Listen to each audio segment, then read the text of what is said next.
waffles are a really popular brunch or breakfast dish here in the South. Some people even eat them for dinner. Why not? Breakfast for dinner. Do you? I have never been in love with that dish, and I'll tell you why. Most of the time, I find it to be kind of bland. So, first time I had it, I was like, meh.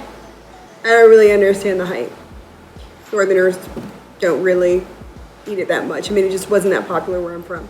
So, today I am making a version of it that I think is going to be a lot more pleasing to the palate. I'm calling it today's Kickin Chicken and Waffles.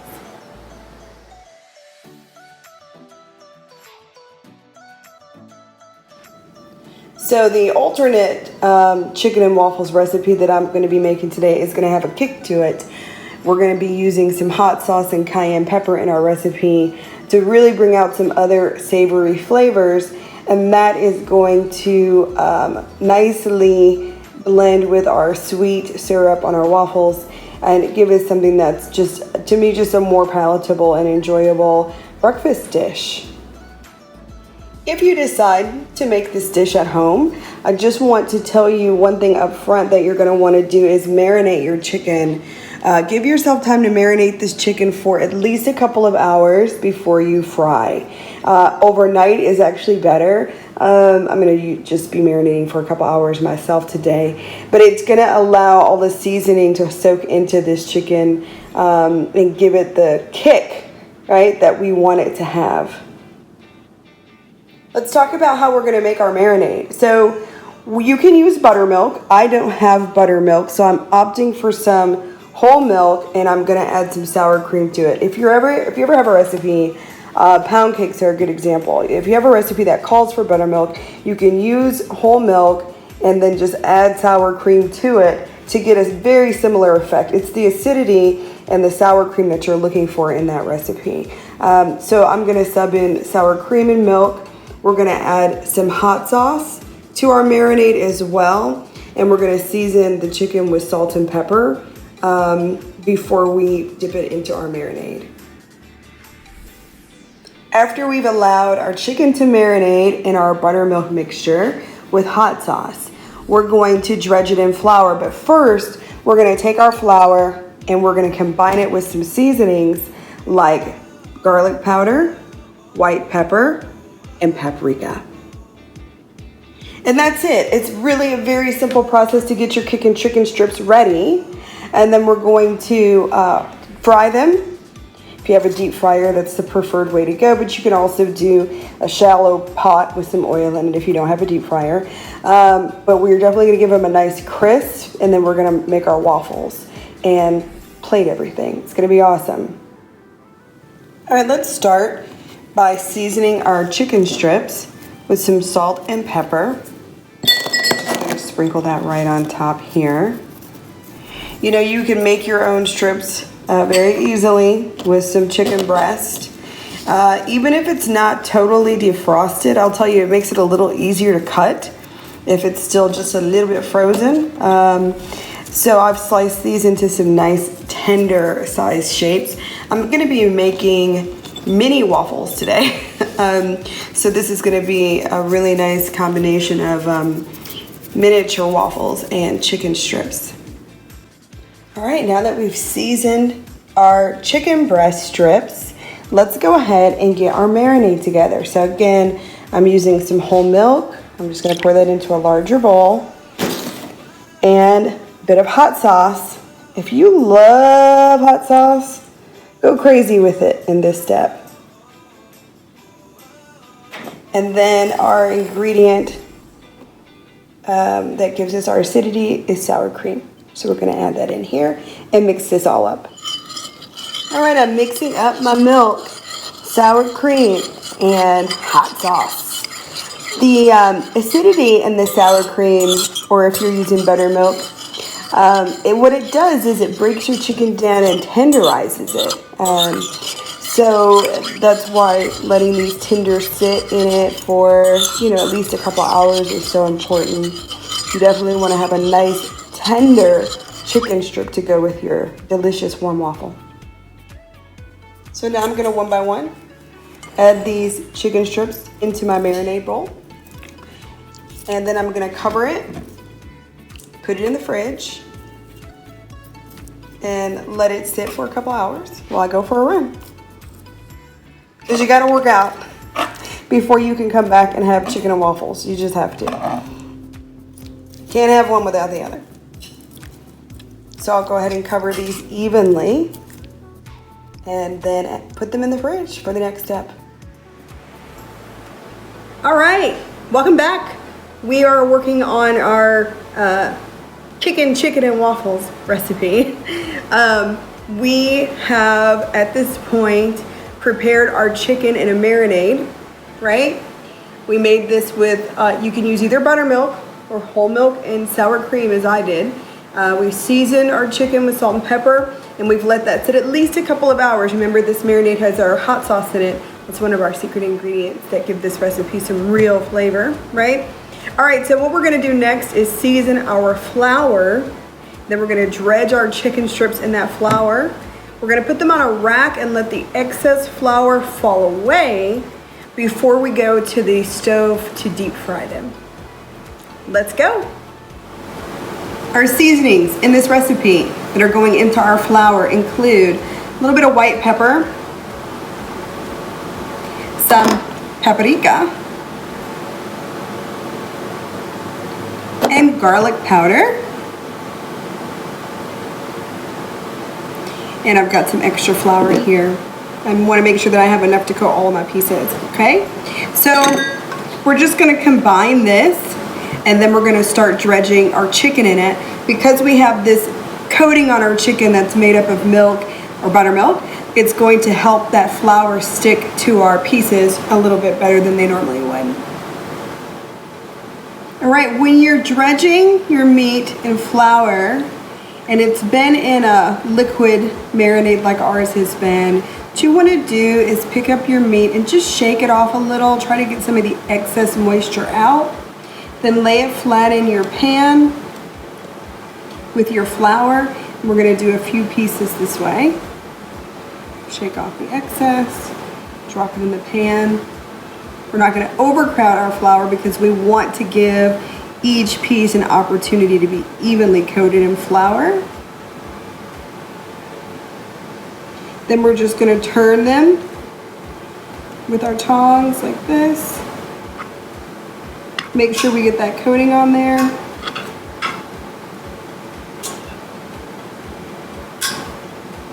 And then you're gonna shake off your excess flour, then put it on a rack, lay it across a rack for the excess flour to fall away. Ta-da! While the oil is heating up on the stove, I want to touch on something that we just covered, and that's flouring the meat. So listen, there's a couple different ways you can do this. What I showed you with the tongs and the flat dish with the flour in it, that's what I call the cute cooking show way. However, you want to get a really good dusting of flour on your meat, and I talk about this on old-fashioned beef stew as well. Put that flour in a brown paper grocery bag, or take some plastic grocery bags, but double bag them because they get holes in them very easily. Season that flour, throw that meat in there, shake it up. That's how you get a really good thorough coating of flour on your meat. Mine looks really well covered. I did both. I started with the cute method so I can show it to you. Then I threw it in a bag and shook it up, and now it's perfect. Let's talk about what you're going to need for your next step in the cooking process, which is frying our chicken tenders. So obviously you're gonna need to have a deep enough dish to deep fry in. I've got a pretty deep pan here with enough oil for me to comfortably deep fry in. Now I also have a deep fryer here. It's a lot of work to take that thing out, fill it with oil, empty it out. So I'm gonna use this pan today, which should be fine. You should also have something ready for you to pull your chicken out and let it drain. We want the excess fat to drain. So I've got a baking dish here with a slightly elevated rack. I've put some paper towel underneath it, so when my chicken comes out, I can lay it here and let it rest, and the excess oil will drain off. If you're going to be doing some deep frying at home, I do recommend that you invest in a container to store your excess oil when you're done. You don't have to throw your oil away if you've used it once or twice. It can keep, this is a stainless steel container that I have, and I keep this in the refrigerator. When I'm done, I pour my fat into this. It has a strainer that catches the extra drippings, which keeps my oil inside the container clean. I put the lid on it, store it in the refrigerator, pull it out when I need it. Before you drop your chicken into fry, make sure that your oil is at a high enough temperature. Obviously, you don't want your chicken to just drop into oil that's too cool and just sit there soaking up that oil. You want it to pop and really sizzle when you drop your chicken in. We're doing strips. They don't take very long to cook. We don't want to overcook them. I'm putting my temperature on my stove on like an 8 out of 10. And I'm going to obviously monitor it closely once I start the frying process. But you do want your oil to be plenty hot before you drop your chicken in. We're over at the stovetop now. Let's go ahead and drop our chicken into the hot oil. I'm going to carefully drop these in piece by piece.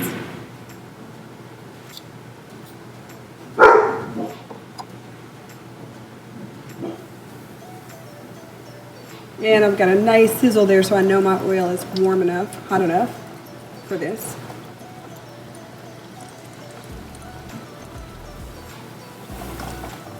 By the way, you can make these tenders in the oven, or you can use an air fryer if you want a healthier version. I'm actually one of those people who likes air frying a lot, and sometimes I'll fry up front and then just reheat in the air fryer, which gives me a faster and cleaner reheat on something like this. Our first batch of Kickin chicken strips are frying up back here on the stove top, on the cooktop. So what I want to do is, while that's happening, is just talk a little bit about our waffles, right? It's a chicken and waffles recipe. Let us not forget the waffles. We have another video where I talk about how you can take pancake mix and convert it to waffle mix very easily, which is helpful for people like me who never have just like regular waffle mix in their pantry.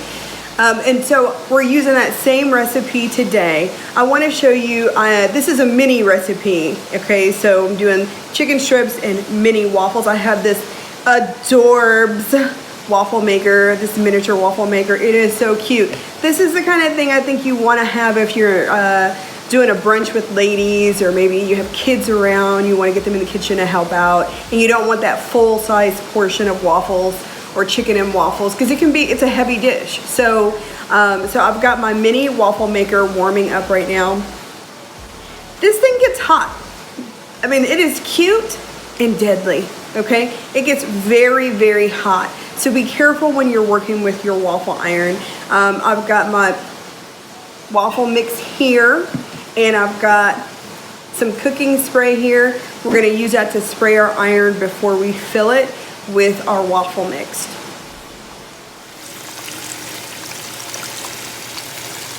My first batch of tenders are almost done cooking. I want a nice brown on these before I pull them out. And I can see that I'm pretty close to getting the level of brownness that I want. Know that when you do pull these out, they're going to get a little bit darker as they cool. So you don't want to overcook your chicken tenders to get just the desired level of brownness. And you also want to make sure that your heat is not so high that you get brown outside and a raw inside. So just be careful. Oh, last thing, don't overcrowd your pan, all right? Make sure you have plenty of room for these tenders to cook without overcrowding, overlapping, and sticking to each other. My first batch of chicken is out, and you can see it's nice and brown and crispy and seasoned. You can actually see the paprika in the flour. It's pretty lively in Dave's Kobe Kitchen. Where I live is in the heart of everything, and you might be able to hear protests, peaceful protests out here. That's been going on in my life for like the past week, and I am so here for it. It's real life up in Kobe Kitchen. This is real life. It's a real kitchen. It's a real house. I got a real dog. Sometimes you hear her barking in the background. So I like bringing it to you like completely 100. Let's go ahead and get our first waffle started. Again, I want you to be extremely careful with this step because these little waffle makers are very hot. I don't know if you can see the steam that just came off of that as I lifted the lid. I'm first going to spray this with some cooking spray. Then I'm going to use a scoop. I have a little ice cream scoop here to fill. Don't overfill your waffle maker. It's just going to make a mess, okay? Slowly pour your waffle mix in till it just covers the ridges inside. We'll get this one just a little bit more.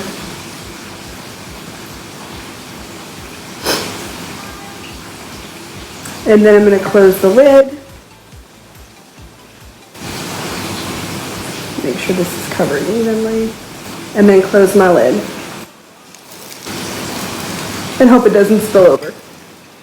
It only takes a few minutes for these to cook, and so I'm pretty much almost done with the chicken frying. So by the time I've made a couple of these mini waffles, I should be able to plate and serve. Boom. I now have a nice pan full of crispy, delicious, golden, seasoned kickin' chicken tenders with that hot sauce in the marinade and the paprika in the flour, giving it just a little bit more kick, a little bit more spice than the typical chicken and waffles recipe. And these adorable little tenders are gonna just be so cute, plated with our mini waffles. Our first waffle in our batch is done. It's got a nice brown to it. It looks great. I'm gonna go ahead and pull this one off and do a couple more, and then we'll finish our recipe, plate it, and enjoy it. I've made a couple waffles so far. Golden, delicious. Get a look at that. I mean, it's so easy, so cute. Really a fun breakfast to make with the kids. Easy breakfast to make with your family. I'm gonna make a couple more before we finish up. We are done. We are done making our recipe today. Dave's Kickin Chicken and Waffles. Oh my God, do you see this deliciousness, y'all? Look at the spices and seasonings in those chicken tenders. Look at the delicious, crispy brown top on our waffle, and it's nice and fluffy. It is just gonna be divine. We're gonna set off our dish with some syrup. That sweet and that savory combined are what's gonna make it just so enjoyable. I don't know about you. I'm having mine with a mimosa made with Prosecco. Get it how you live it, baby. As always, I want to thank you for watching this episode of Dave's COVID Kitchen on YouTube. I hope that you are enjoying the recipes. I hope that they're helping you stay sane at home. That's what all this cooking has done for me, by the way. It's been very cathartic, with the exception of the extra workouts that I have to put in to compensate for it. But honest to God, I hope that you're benefiting from these videos. And hey, use the comments on our YouTube page to let me know what you think of the recipe, if you made any tweaks or adjustments, how did you serve it? If you played it and you put a picture on Instagram, please make sure to hashtag Dave's COVID Kitchen so we can see what you did. And then subscribe to the channel, share, come back. We're doing at least a couple recipes a week, and we want to see you here, and we want you to keep cooking. All right, so thanks for joining us. Bye.